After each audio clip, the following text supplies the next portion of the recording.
Býð ykkur velkomin til fundar og segi 87. fundar bæjarstjórnar Settan. Mættur eru Einar Jón Pálsson, Jónína Magnúsdóttir, Magnús Sigfús Magnússon, Oddný Kristrún Áskisdóttir, Anton Kristinn Guðmundsson, Laufey Erlendsdóttir, Sigursveinn Bjarni Jónsson, Önundur Björnsson, Úrsula María Guðjónsdóttir og Árni Gísli Árnason sem ritar fundargerð. Nú áður en við göngum til dagskrá, þá langar mig að óska bæjarfulltrúa Magnúsi Sigfússyni Magnússyni til hamingju með stórafmæli sem hann átti 4. janúar síðastliðinn og vona að dagurinn hafi verið ánægjulegur og hann átti það stórafmæli að vera 70 og með kveðju frá bæjarfulltrúum Magnús. Í annan stað áður en við göngum til dagskrá. Þá langar mig að minnast Jenny Kamilu Harðardóttur sem lést mánudaginn 12. janúar síðastliðinn. Jenny var formaður yfirkjörstjórnar sveitarfélagsins frá sameiningu og áður formaður kjörstjórnar Garðs frá 2014. Auk þess að vera formaður kjörstjórnar vann hún á skrifstofu Suðurnesjabæjar frá árinu 2012 þar til hún lauk störfum á síðastliðnu ári. Jenny fæddist 15. mars 1953 og var því á 73. aldursári hún lést. Fyrir hönd bæjarstjórnar færi ég fjölskyldu, vinum, innilega samúðarkveðjur og bið fundarmenn að rísa úr fætum til að votta virðingu.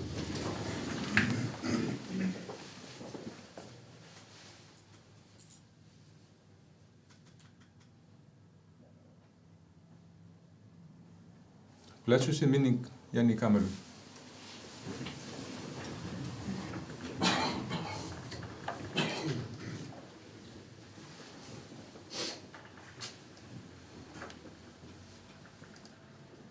Við göngum til dagskrá.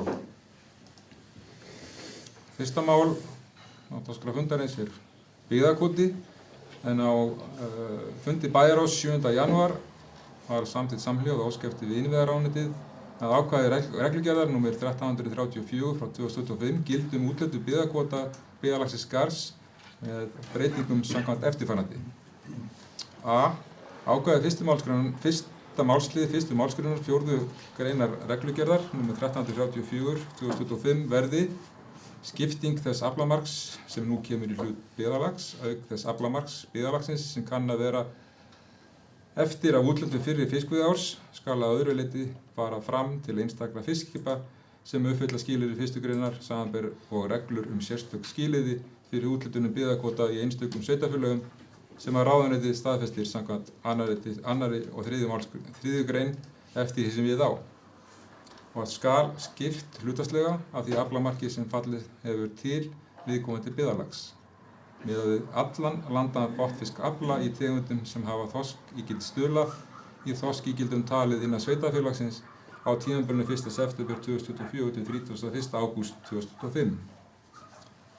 B-liður ákvæði í fyrsta málslið 1. málsgreinar 6. greinar reglugerðar nr. 1334 frá 2025 breytist og verði fiskiskipum skylt að landa innan sveitarfélagsins þeim afla sem að telja á til byggðakvóta Garðs og til vinnslu innan sveitarfélagsins á tímabilinu 1. september 2025 til 31. ágúst 2026.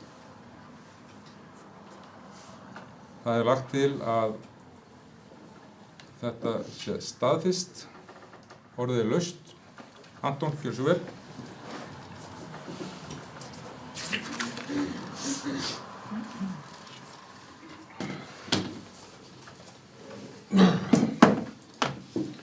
Forseti og ágætu bæjarfulltrúar. Gleðilegt ár. Það sem þetta fyrsti bæjarstjórnarfundur ársins. Hörðu, mér langaði bara svona að fara aðeins yfir þetta svona efnislega. Að þó að sé ekki stórar vendingar í þessari úthlutun og þá náttúrulega þarna eins og við þekkjum eflaust flest að þá þetta þessi pottur sem að er í höndum ríkissjóðs, þessi 5,3% pottur sem að skiptist í í byggðakvóta og svo sérstakan byggðakvóta byggðastofnunar og svo rækju- og skelbætur og línuylfinuna og svo strandveiðikerfið inn í þessum potti líka. En það sem ég tók bara eftir í sambandi við þessa þætti að í þessum 5,3% potti sem var breytt núna fyrir skemmstu, þetta var á hendi atvinnuvegaráðherra afsakið, að halda á þessum málum en það skeiði núna seint á síðasta ári að beiðni ríkjandi stjórnvalda að þessu var breytt með forsetaúrskurði þannig að þessi mál eru komin til innviðaráðuneytisins í dag.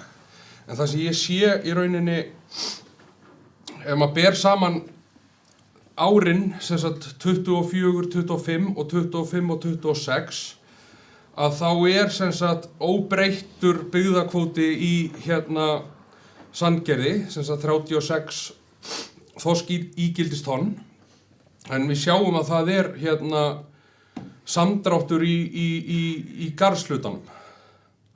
Þannig að í fyrra þá var þetta 65 þorskígildistonn og núna þetta 50 þorskígildistonn. Þannig að þetta lækkun 15 þorskígildistonn eða 23% í öðrum byggðakjarnanum.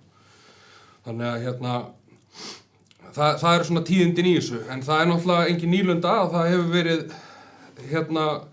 í stefnumörkun þessar ríkisstjórnar að eiga við kerfið, eiga við þennan pott sem þessi 5,3% og mér skilst að það sé þá að vera að auka hlut strandveiði sjómanna í þessu. Þannig að en umsvifin hafa verið mikil í strandveiðunum í sveitafélaginu yfir sumarmánuðina.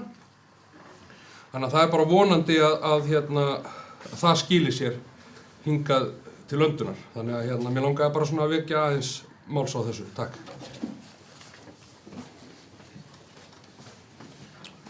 Takk fyrir Anton. Það eru fleiri sem óskaðu að taka máls. Svo Magnús, gjörðu svo vel.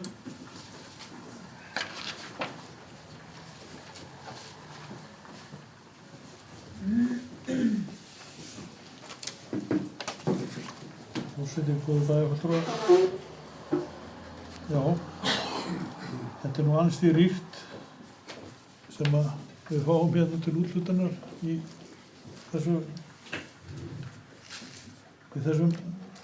þessu hlutverki, hlutverki byggðakvóta. Þannig að það ef ég man rétt, þá var ekki heimilt að skerða þetta nema 20% í hvert skipti í einu, þannig að það eru 20% sem er búið að skerða núna í garðshlutanum.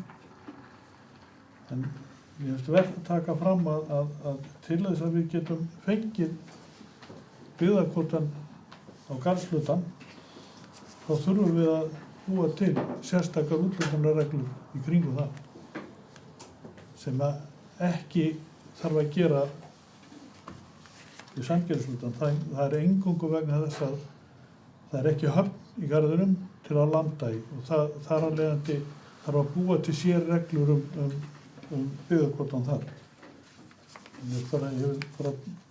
Þetta komið fram svona, þannig að þess vegna gildi ekki sömu úthlutunarreglur í Sandgerði og Vesturgarði. Ef við settum ekki sérreglur í sambandi við úthlutun í garðinum, þá fengjum við alls ekki byggðakvótann.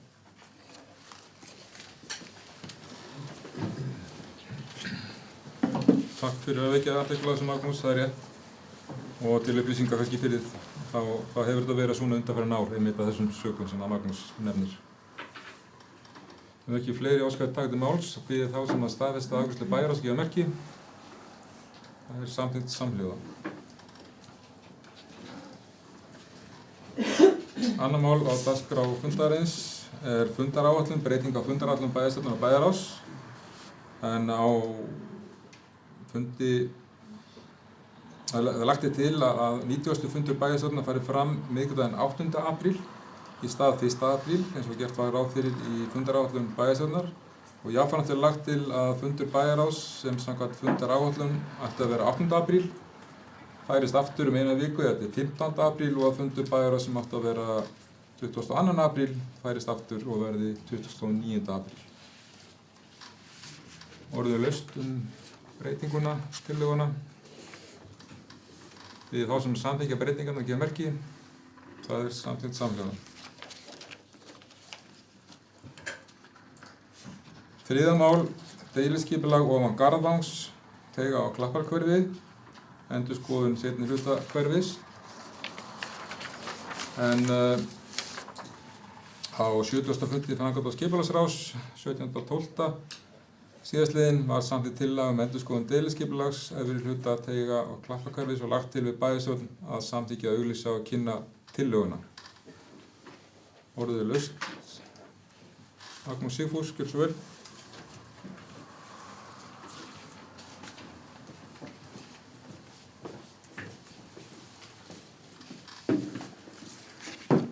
Góða daginn fulltrúar. Já, ég bara fagna þessari vinnu og skuli fara fram. En ég langar svolítið að spyrja hvað líður vinnunni sem stóð til að fara í og allavega var svarað síðast í sambandi við Skerjahverfið í Sandgerði. Það var komið fullt skrið í vinnuferli. Hvað það statt núna?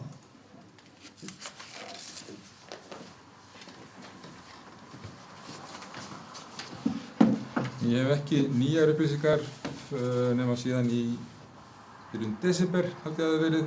Þá spurði ég út í stöðuna og það hefur ekki verið fundað með þeim aftur með ráðgjöfunum. Þannig að ég skal bara fylgja því eftir og kanna hver staðan er og hvort það sé geta klára að koma því á. En þetta þá breytingarnar á hverfinu sem er þriðji áfangi og restinn. Sem að raun og veru verður þá ekki farið í fyrr með haustinu. En bara svona upplýsingar að kom til tals hvort það ætti að skoða jafnvel breytingar á öðrum hluta en það er erfiðara að því að búið útluta íbúðum þar. En ég skal kanna hver staðan á þessu skipulagi er og koma upplýsingar til bæjarfulltrúa. Orðið laust. Við þá sem að samþykkja að auglýsa og kynna tillögum endurskoðun á deiliskipulagi efri hluta teiga á Klapparhverfis samkvæmt 41. grein gefa merki. Það er samþykkt samhljóða.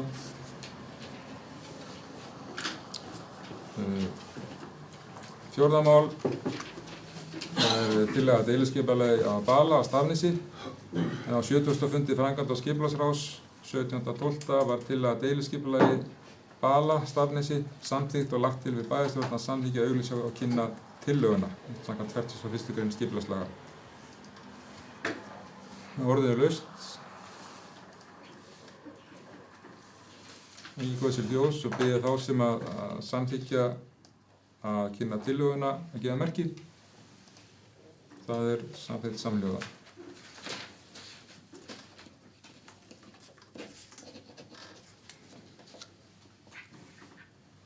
Þá er komið að fundargerðum til kynningar. Það er 5. mál, fundargerð bæjarráðs frá 11.12. síðastliðinn. Orðið laust fundargerðina. Magnús Sigfús, gjörðu svo vel.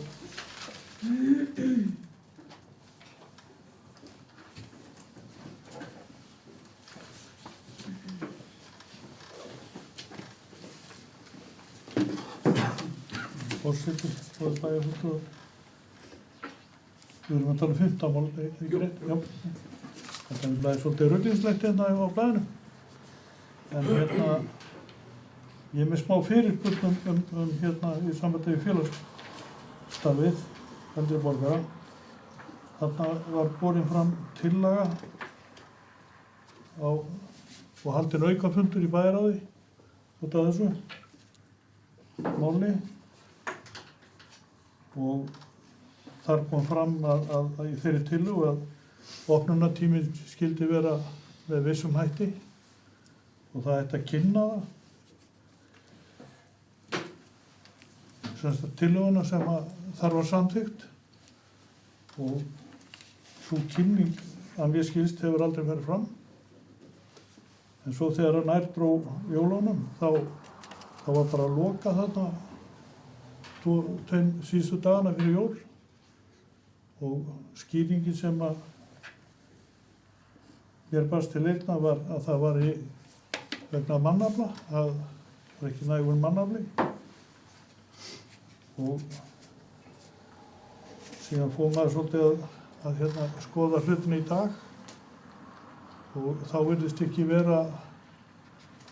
ekki vera neinn aðstoðarmaður sem að aðstoða fólkið í sinni vinnu eða sinni handavinnu og öðru í miðhúsum og þarna eingöngu fólk sem að handera veitingar í fólki, kaffi og mat og það engin önnur þjónusta. Þannig að ég að velta fyrir mér spurningin ósköp einfaldlega þessi, við ætlum að jafna eitthvað, við ætlum að jafna opnunartíma, þá velti ég fyrir mér á ekki að jafna neitt annað. Ef við erum með mannafla sem hérna megin í Auðarstofu, þá hljótum við að þurfa að hafa mannafla hinum megin. Og það getur ekki verið að þegar mannafla þörf, að þá skuli á sama tíma vera að segja fólki. Það alveg útilokað sett að skilja þann þá. Þannig að þetta svona spurningin, hvernig stendur á því að það ekki farið í þessi mál og unnið. Þetta getur ekki verið talið eðlileg jafnræði í hlutunum þegar svona Takk fyrir fyrirspurnina, Magnús. Við munum reyna að svara henni eins vel og hægt hér á opnum fundi á þess að fara í starfsmannamálin nákvæmlega. Eins og við þekkjum, þá ræðum við ekki starfsmannamál á opnum fundi. En Árni, þú myndir svara fyrir stöðuna hvers vegna hún eins og hún svona fyrir upplýsingar. Já, takk fyrir. Ég skal reyna það. Ágæti forseti, ágæti bæjarfulltrúar. Ég svona taka það fram að ég hérna sem stækill bæjarstjóra, það ekki alvanlegt að ritari sig að tjá sig á þessum fundi. Sem sagt, við í þessum máli það ekki búið fullu innleiða þessar breytingar og það rétt þess að Magnús segir með það. Það ekki búið fullu innleiða þar. Það hefur verið veikindi starfsmanna og þarna á staðnum sem að vonandi sér fyrir endan á mjög fljótlega og þá verður hægt að fara í það sem þú nefnir réttilega að kynna þetta og eiga samtal við íbúa varðandi þessar breytingar og innleiða þær á fullu. Varðandi skipulagt félagsstarf eða sem starf á staðnum þá mér ekki kunnugt annað en að það hafi gengið með ágætum. Þarna hafa verið undanfarnar 2 vikur held ég að sé, 2 starfsmenn, það að segja starfsmenn sem eru þá að sinna bæði mat og félagsstarfi. Þannig að ef það ekki þá þekki ég ekki nákvæmlega ástæðan en það þá væntanlega eitthvað tilfallandi. Þannig að það svona staðan í þessu og við vonum að þetta lagist mjög fljótlega og það stefnt að því einmitt að taka þetta mál áfram og eiga gott samstarf við þá þjónustu þega það. Takk fyrir. Takk fyrir, Árni. Ég vonandi að svari spurningunni en kannski líka bara í framhaldi og kannski myndi ég biðja Árna kannski að upplýsa okkur stöðuna bæði með tölvupósti bæjarfulltrúa, þannig að við þurfum ekki að ræða það hér á opnum fundi hvernig þetta gengur. Þetta bara gott fyrir bæjarfulltrúa að hafa það upplýsingar hjá sér. Nú orðið laust. Magnús, gjörðu vel.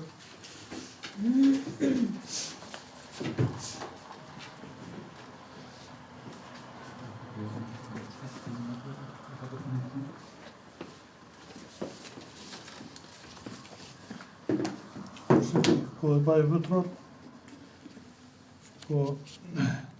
málin eru bara óskaplega einfaldlega þannig vaxin að við erum ekki að ræða kannski einstaka aðila inn í hér á fundi og það ekkert æskilegt heldur að við séum að gera það. En þegar við erum að tala skipulag á heilli stofnun þá erum við að tala stöðugildi. og það á ekkert heima við það hvort við erum að tala einstaka aðila eða ekki.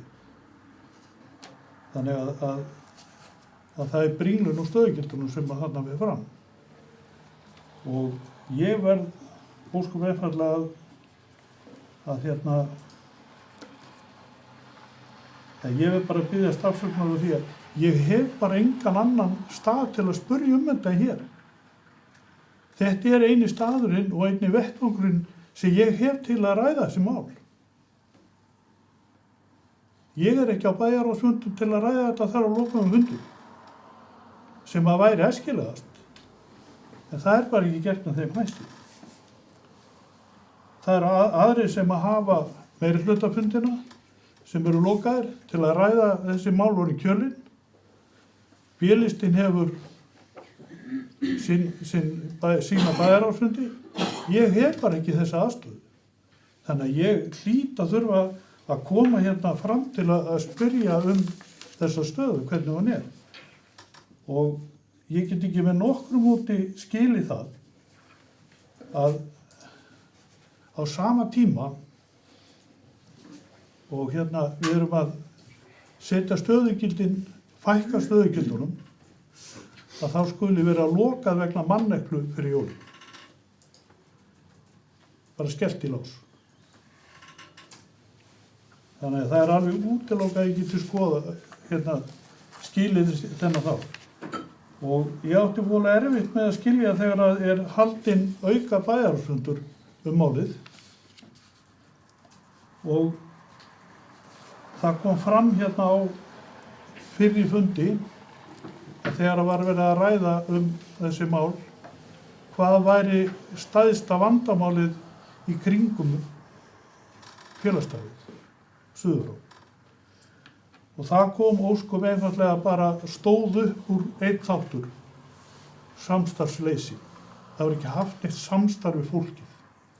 Það kom tilskipun bara ofanfrá og aldrei neitt einasta samstarf. Og síðan kom opnunartíminn. Nei, þá haldinn auka bæjarráðsfundur bara opnunartímann. Ja, þetta vekur allavega furðu hjá mér.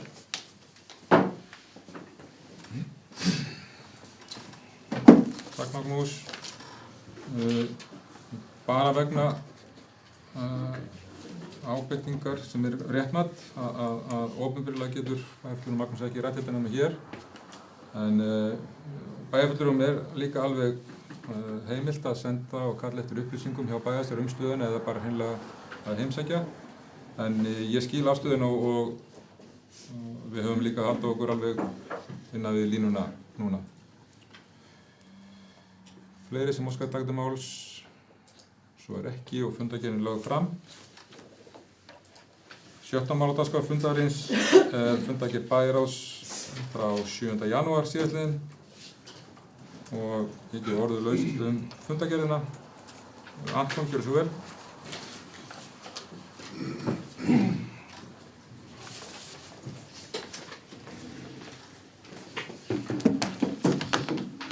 Forseti og ágætu bæjarfulltrúar, þegar ég kem hérna upp undir máli 6.3, búsetuúrræði fyrir börn með fjölþættan vanda og ætla nú að byrja að lýsa því yfir að það virkilega ánægilegt að við séum að fara að fá 160 milljónir króna rúmlega frá ríkinu upp í þennan málaflokk eftir þann samning sem að undirritaður var á sumarmánuðum.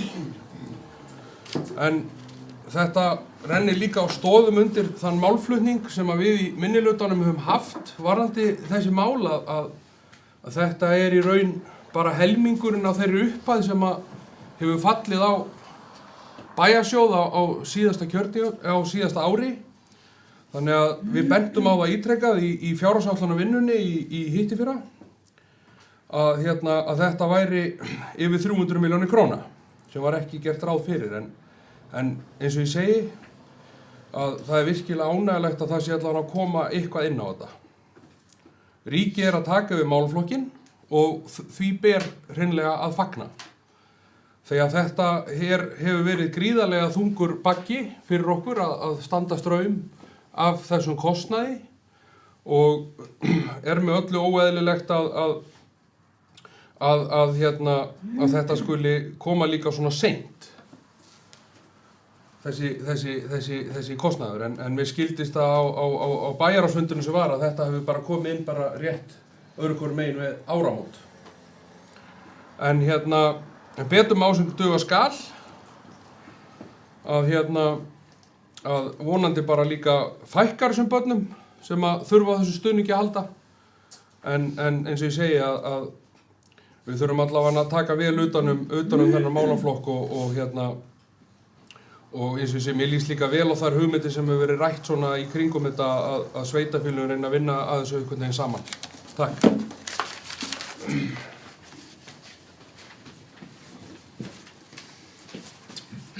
Takk fyrir Anton. Fleiri sem óskar taka til máls, Sigursveinn, gjörðu svo vel.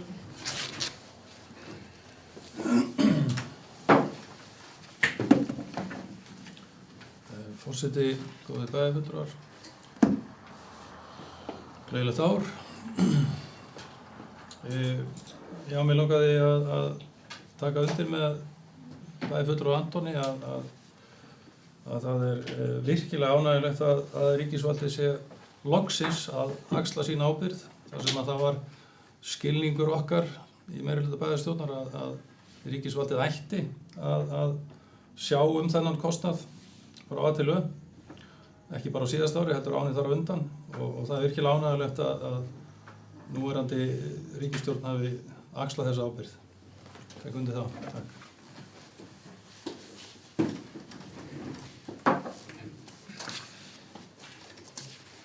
Takk fyrir, Sigursveinn.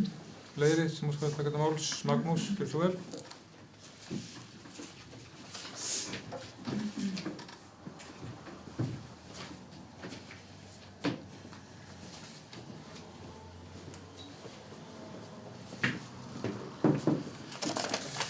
Forseti, góðir bæjarfulltrúar, ég var aðeins að taka undir í sambandi við 6.3 þennan málaflokk fyrir börn með fjölþættan vanda.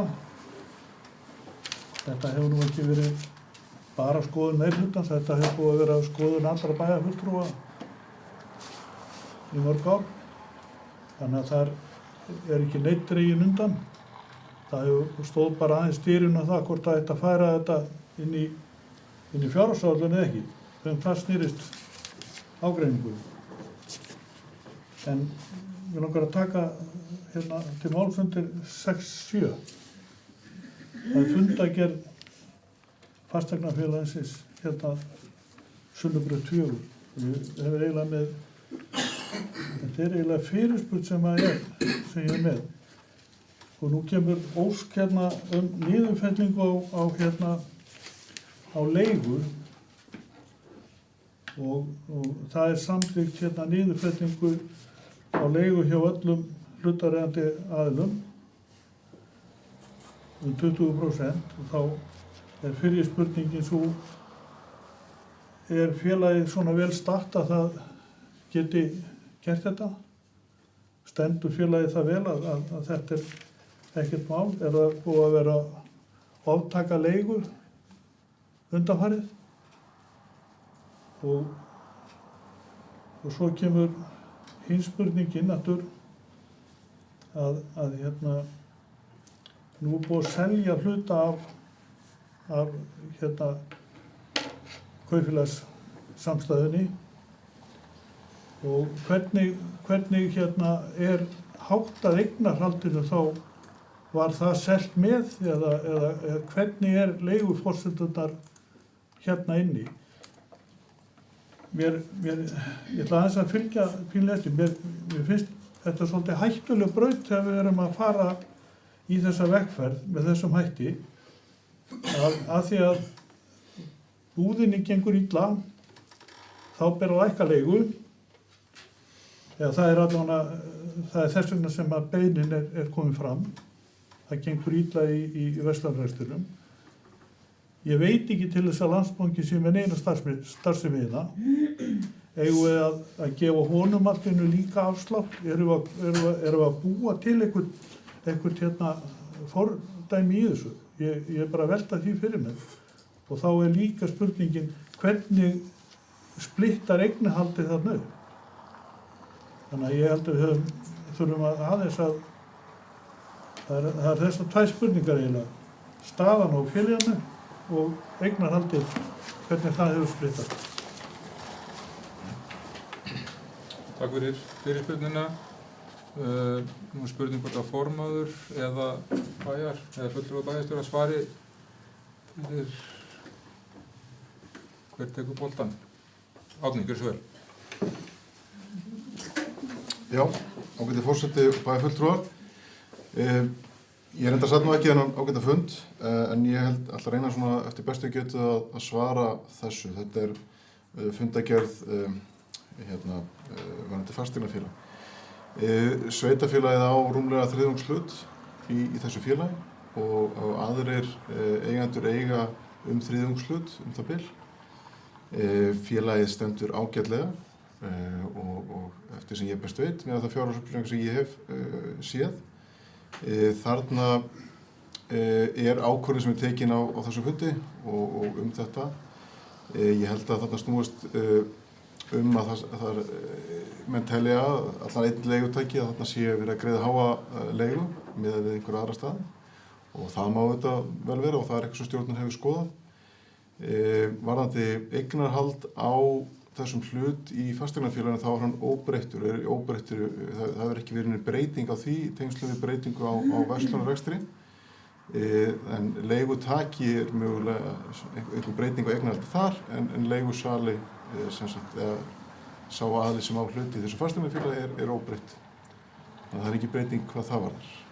En mér sé kunnugt en kannski eru einhverjir aðrir sem sátu þennan fund og vita meira en það. Takk fyrir. Takk fyrir Árni. Orðið laust Laufey, gjörðu svo vel.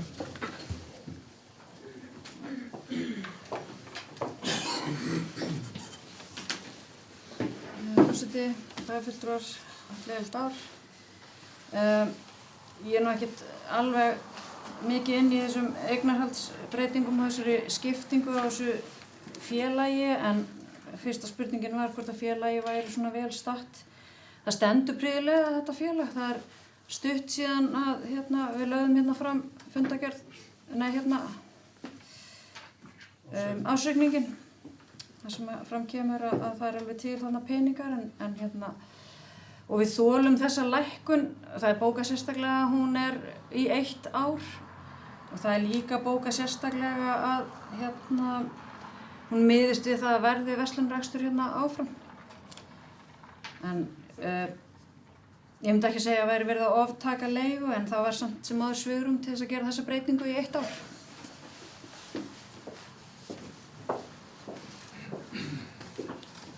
Takk fyrir Laufey. Anton, gjörðu vel.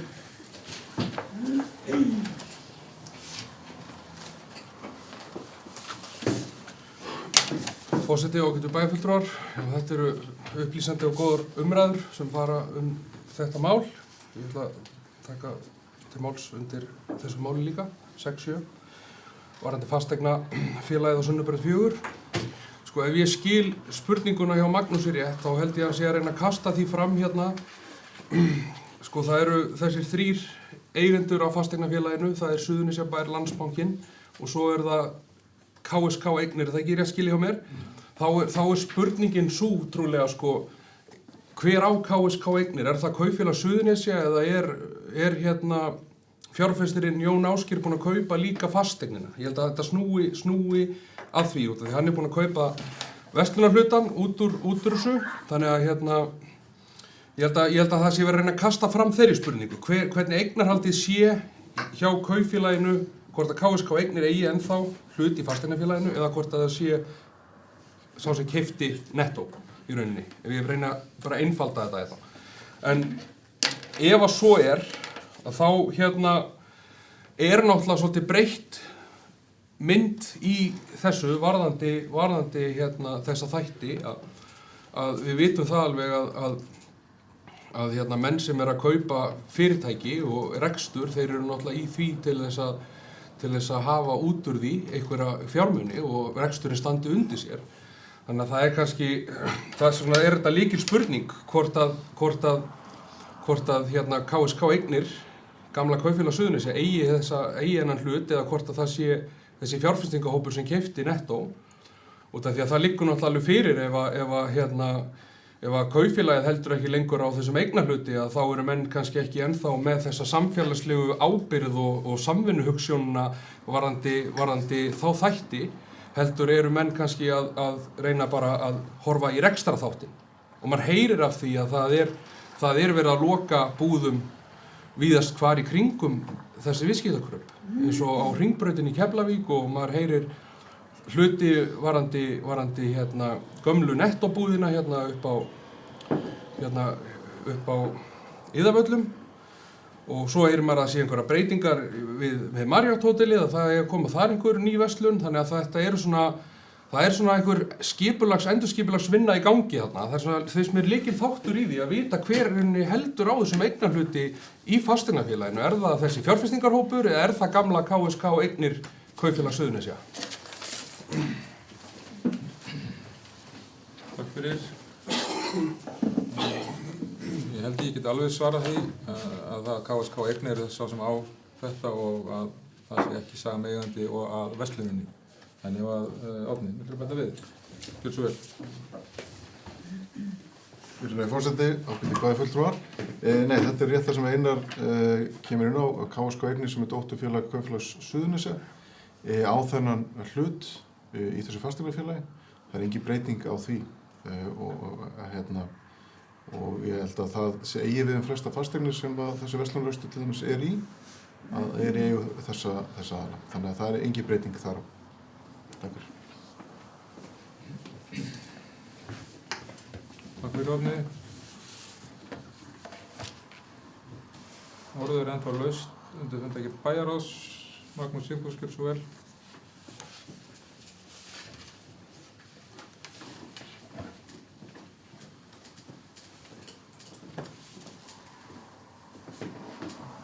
Forseti, þú er bara fulltrúar.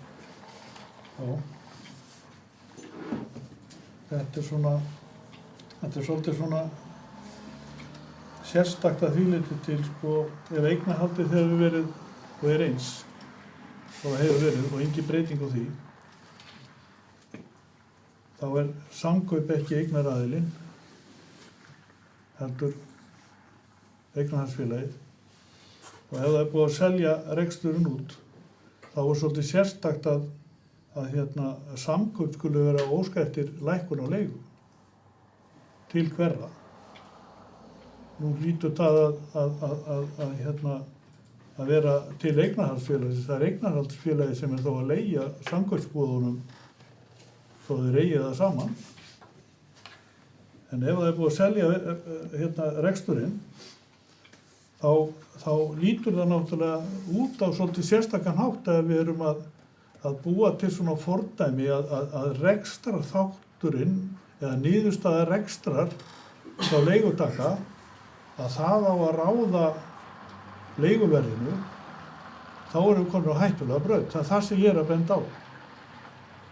Hérna er Landsbankinn ekki með neina starfsemi í húsinu, en hann er með skylduleigu til 32 minnir mig, það hefur verið 30-32, og eins hlýtur að vera með hina aðilana. Þannig að þetta er náttúrulega bara skuldbinding sem menn settu sér upp til að greiða af húsinu. Og þess vegna finnst mann þetta svolítið svona sérstakt. Það hefði ekkert verið óeðlilegt ef að eignarhaldsfélagi hefði óskað eftir lækkun á leigu í 1 ár eða eitthvað svoleiðis. Þannig finnst þetta bara komið frá allt öðrum aðila.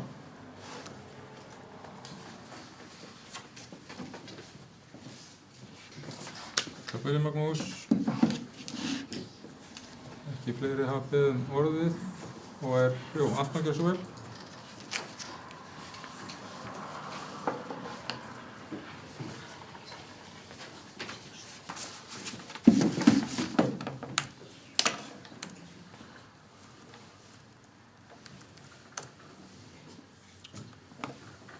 Forseti, ágætu bæjarfulltrúar.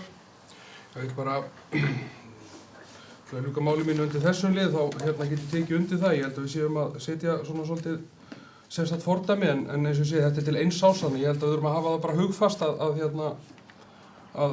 að skoða þetta með þeim hætti þegar kemur að endurnýjun í þessu. En mér langar að fara koma upp undir 6.4 sem er drögin að samgönguáætlun sem liggja fyrir þinginu núna, sem má mæla fyrir núna að ég held bara núna í byrjun janúar.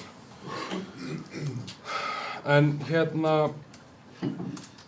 maður skoðar aðeins þessa þætti, þá sér maður það að við erum ekkert í neinni náð hjá ríkisstjórninni hvað varðandi fjármagn eins og í sjóvarnirnar. Það er alveg gríðarleg vonbrigði að sjá hvernig þessu er forgangsraðað varðandi sjóvarnirnar. Maður vona bara svo innilega að þetta muni taka einhverjum breytingum í þinglegri meðferð, út af því að þetta er náttúrulega grafalvarleg staða sem að blasir við hjá okkur í báðum byggðakjörnum og líka á milli byggðakjörna. Og við erum að sjá það, sko, ef þessi samgönguáætlun fyrir óbreytt í gegn, þá erum við ekki að fara að fá neina fjármuni í sjóvarnir fyrir 2028. Og þá vitum við það að það verða einhverja skemmtir í millitíðinni, þannig að ég er bara verið að lýsa því yfir að ég er bara virkilega ósáttur við þessa forgangsröðun, sko, því að maður sér það að það eru önnur verkefni sem eru mikið framar. Og ég ekki að gera lítið úr því að það þurfi að fara í varnir á öðrum stöðum, ég er alls ekki að gera það, en staðan er nánast verst á landsvísu í Suðurnesjabæ.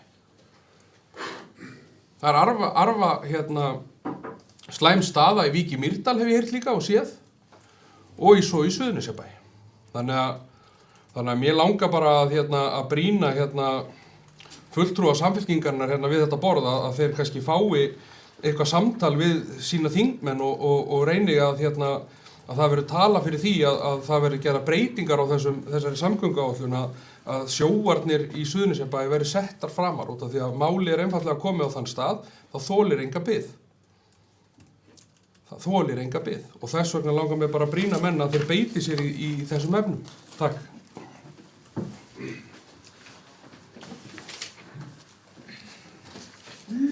Takk fyrir Anton. Ég held að sé átt að taka undir með þér varðandi það. Ég held að allir bæjarfullir mjög óánægðir með það að við fáum ekki meira fjármagn í þetta, og við þurfum að halda áfram stöðugum baráttu við ríkisvaldið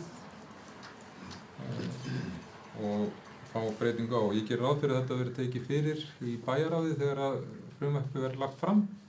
Við framhaldi af því munum við þá senda inn umsókn. Sigursveinn, gjörðu svo vel.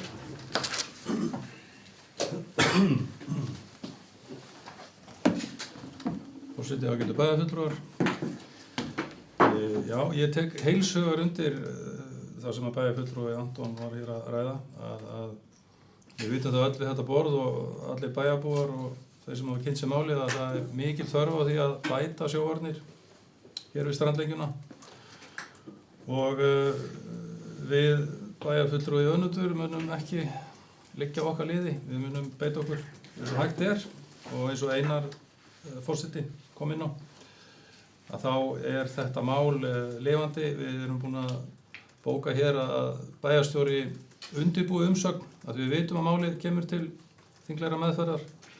Þannig að við munum sannarlega fylgja þessu máli eftir. Takk fyrir. Takk að þér, Sigursveinn. Ekki fleiri hafa beðið orðið og fundargerðin lögð fram. Það komið að 7. málið sem fundargerð Ferðasafna og menningarráðs frá 16.12. og Oddný hefur beðið orðið.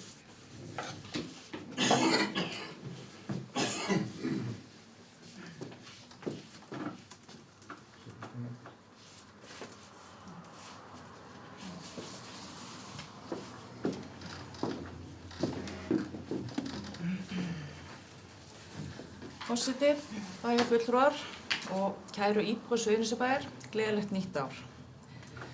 Við í ferðasafna- og menningarráði viljum koma á framfæri þakklæti til bæjarbúa fyrir einstaklega skemmtilegar og fallegar skreytingar, jólaskreytingar fyrir síðustu jól. Ráðið hefur haft það sið að veita viðurkenningar fyrir falleg skreytt hús. Viðurkenningar fyrir jólin 2025 voru eftirfarandi. Jólahús Suðurnesjabæjar var Melbraut 23 í Garði og Ljósahús Suðurnesjabæjar var Bjarmaland 10 í Sandgerði.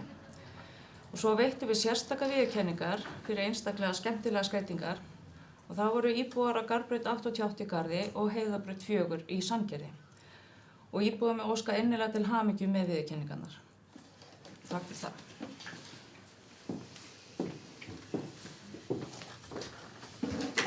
Takk fyrir Oddný og við leggjum til að það verði bókað í fundargerð að bæjarstjórn óski þeim sem hlutu viðurkenningar fyrir Ljósa- og Jólahús Suðurnesjabæjar 2025 ásamt þeim sem hlutu sérstakar viðurkenningar innilega til hamingju.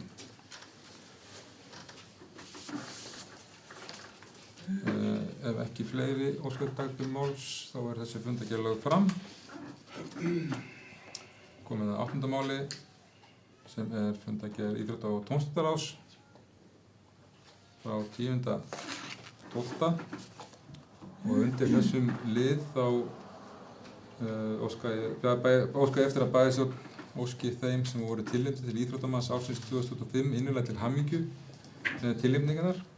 Sérstaklega hamingjuóskir fær Salome Kristín Róbertsdóttir sem var kjörin íþróttamaður Suðurnesjabæjar árið 2025 og það óskar bæjarstjórn Sigríði Þórhöllu Þorleifsdóttur til hamingju með íþrótta- og tómstundaráð og færði henni sérstaka viðurkenningu fyrir óeigingjarnt starf í þá íþrótta- og tómstundamála í Suðurnesjabæ. En orðið er laust undir þessum lið. Fundargerðin er hér lögð fram. Þá komið að 9. mála dagskrárfundarins. Fundargerð framkvæmda og skipulagsráðs frá 17.12. og orðið er laust um fundargerðina. Ekki hvað þessu ljós og fundargerð er lögð fram. Komið að 10. máli á dagskrá fundarins. Fundargerð Sambands íslenskra sveitarfélaga. 2 fundir frá 5.12. og 12.12. og fundargerðin er lagðar fram en orðið er laust um fundargerðinar. Ekki hvað þessu ljós. 11. mál dagskrá fundarins er fundargerð SSS frá 10.12. og orðið er laust um fundargerðina. Anton, gjör svo vel.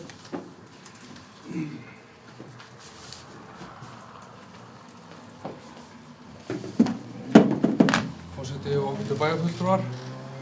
Já, mér langaði bara að koma upp undir þessu lið og mér langaði að beina spurningum minni til forseta bæjarstjórnar. Hvort að hún finnist ekki eðlilegt að það sem var haldinn auka aðalfundur í millitíðinni, sem sagt frá síðasta bæjarstjórnarfundi. Þar voru hvort að það ætti ekki að leggja fram þessa auka aðalfundargerð sem var þar í millitíðinni. Hún liggur ekki fyrir fundinum, þannig að hún var eldur ekki tekin fyrir á desemberfundinum, þannig að ég er svona hvort að það sé ekki eðlilegt að við tökum þá fundagerð fyrir, út af því að það gerðust náttúrulega stórmerkilegi hlutir á þessum auka aðalfundi í samband sveitarfélaga á Suðurnesjum.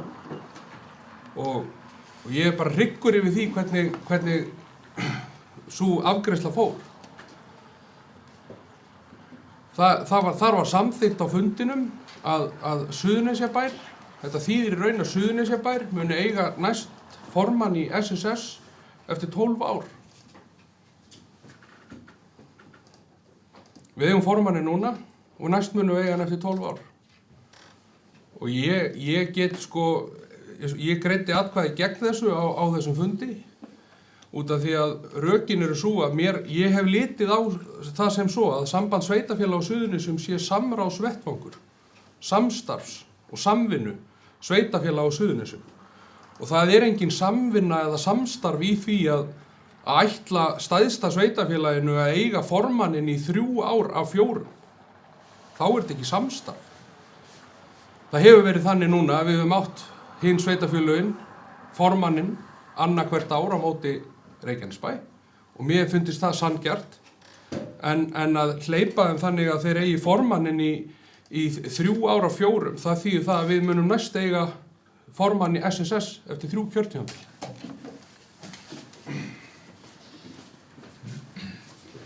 Takk Anton, og til að svara fyrir spurningunni, jú, ég tel eðlilegt að þessi fundargerð væri lögð fram og ég fekk þær upplýsingar að þessi fundargerð var lögð fram á fundi SSS í morgun og hún mun þá koma á næsta fundi. Hún hefur ekki borist hingað á beint að minnstakosti. Þannig að ég tek undir, jú, ég tel eðlilegt að hún sé lögð fram og ég ger ráð fyrir því að samkvæmt þeim upplýsingu fékk að það verði á næsta fundi okkar. Orðið laust fundargerðina, Magnús Sigfús gjör svo vel. Ekki byrja fundargerð þetta mál sem Anton voru að breyta upp á. Já, þú getur komið undir fundargerðinni en efnislega ræðum þetta náttúrulega á næsta fundi Takk fyrir. 12. mál, þessi fundargerð þá lögð fram. 12. mál á dagskrá fundarins, fundargerð heilbrigðisnefndar Suðurnesja frá 10.12. og orðið laust fundargerðina.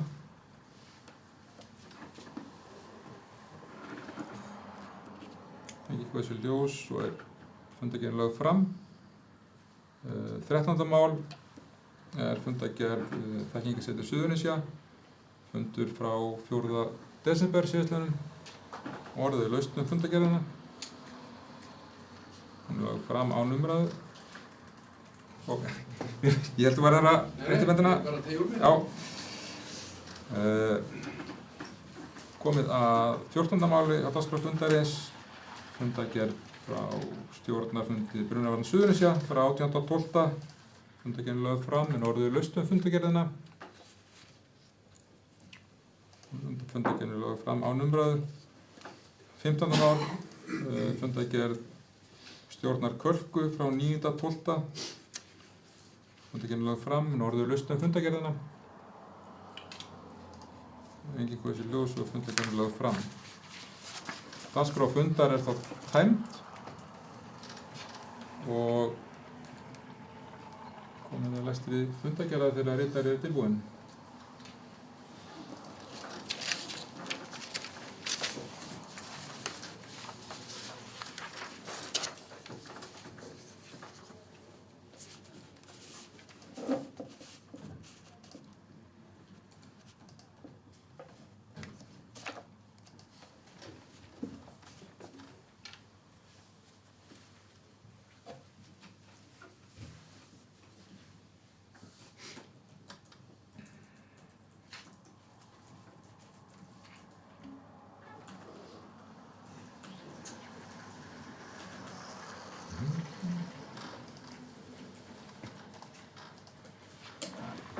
Gjörðu svo vel á því. Virðulegi forseti, bæjarfulltrúar, þá ætla ég að lesa það sem hefur fært til bókar á þessu fundi. Þetta er fundargerð 87. fundar bæjarstjórnar haldin í Ráðhúsinu í Garði miðvikudaginn 14. janúar 2026 klukkan 17:30. Fundinn sátu Einar Jón Pálsson, Jónína Magnúsdóttir, Magnús Sigfús Magnússon, Oddný Kristrún Ásgeirsdóttir, Anton Kristinn Guðmundsson, Laufey Erlendsdóttir, Sigursveinn Bjarni Jónsson, Önundur S. Björnsson, Úrsula María Guðjónsdóttir og Árni Gísli Árnason. Árni Gísli Árnason ritaði jafnframt fundargerð.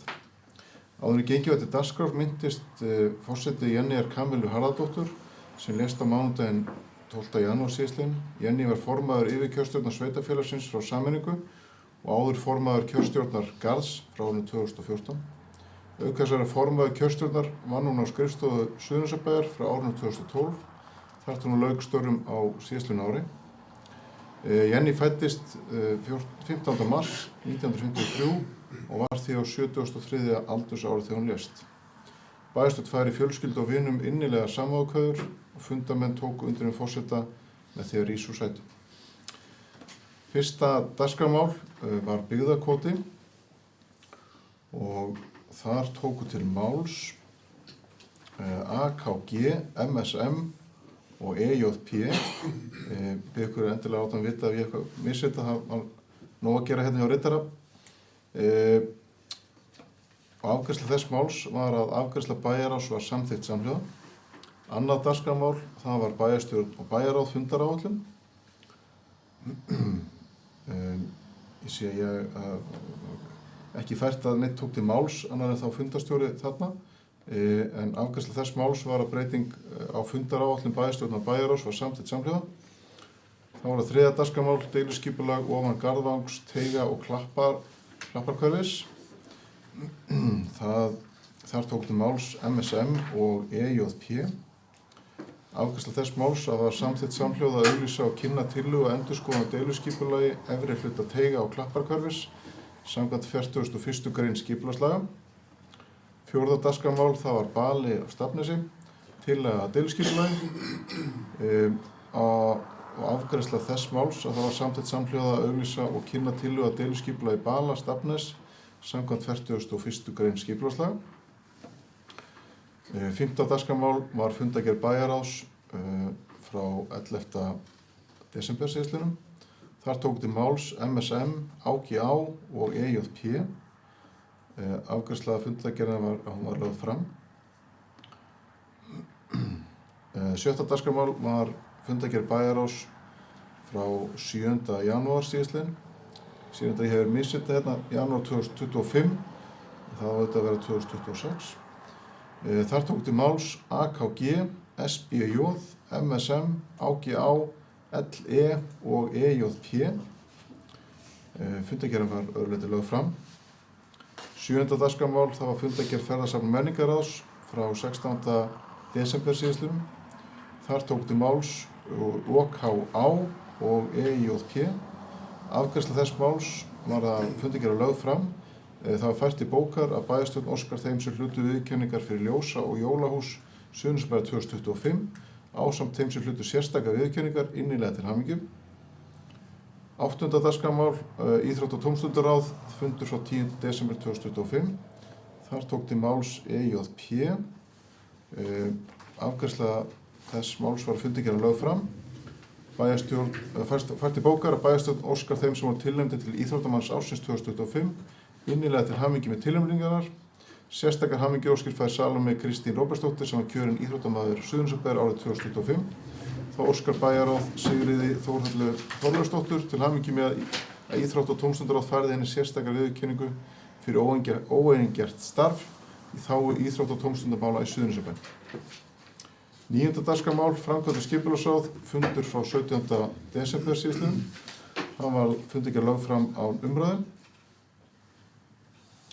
10. dagskrármál, það var fundargerð Samband íslenskra sveitarfélaga, fundargerð 2025.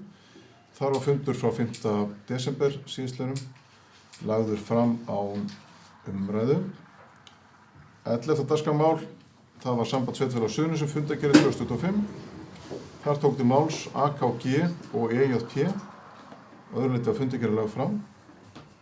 12. dagskrármál, Heilbrigðisnefnd Suðurnesja, fundargerð 2025. Þar var lögð fram fundargerð frá 10. desember 2025. Afgreiðsla þess að fundargerðin var lögð fram án umræðu. 13. dagskrármál, Þekkingarsjóður Suðurnesja, fundargerð 2025. Þar var lögð fram fundargerð frá 4. desember 2025 án umræðu. 14. dagskrármál, Brunavarnir Suðurnesja, fundargerð 2025.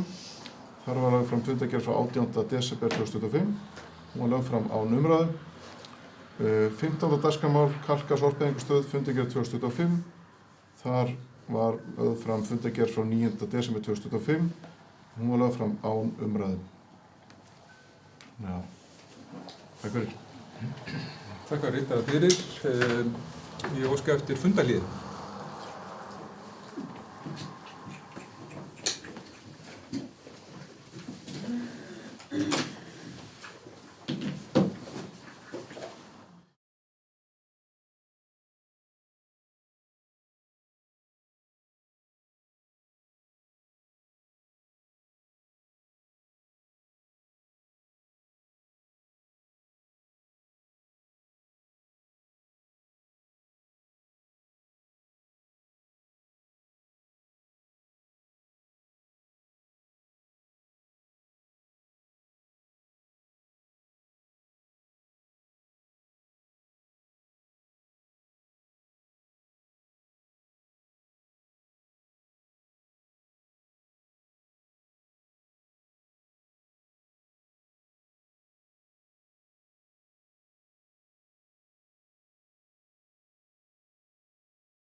Við höldum þá áfram fundi og þar sem að okkur hafið yfirsést að afgreiða 5. mál á fundinum og óska eftir heimild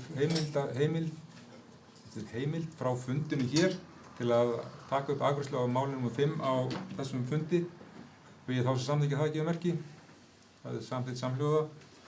Og þá óska ég eftir að afgreiðsla bæjarráðs frá 11.12. félagsdag eldri borgara verði samþykkt. Við þá sem að staðfesta það gefur merki. Það er samþykkt samhljóða. Breyting þá lestri fundagerðar er sú að í 5. máli er fundagerðin ekki lögð fram, heldur er fundagerð afgreiðsla fundar bæjarráðs staðfest af bæjarstjórn. Samhljóða. Eru aðrar athugasemdir við fundagerðina sem hér var í lesinu báðan? Svo er ekki og er fundið þá slitið klukkan 18:35.